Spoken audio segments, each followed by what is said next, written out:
Hello, my name's Rob Lang from the Technical Hotline. Just going to give you some hints and tips.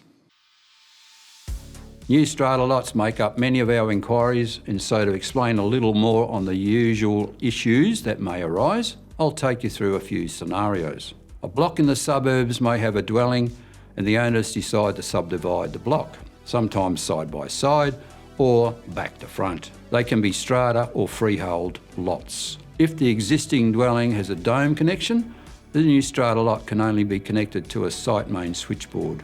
Western Power changed the rule in 2020 that only allows one connection to that dome.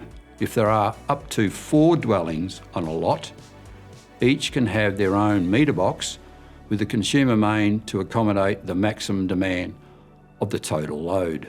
So the existing dwelling consumer mains will need to be rerouted to the site main switchboard, usually located nearby the dome. The site main switchboard will consist of a boundary kit that will have SPDs and circuit breakers to protect the now existing mains and the new mains to the strata lot or lots. The site main switchboard must have an MEN connection and may contain all meters or the protection devices only, with the meters distributed on the dwellings, in which case the protected mains, effectively now tails, can exceed 30 metres. The WASIR, pages 160 to 168, has diagrams and illustrations that will suit most of your needs.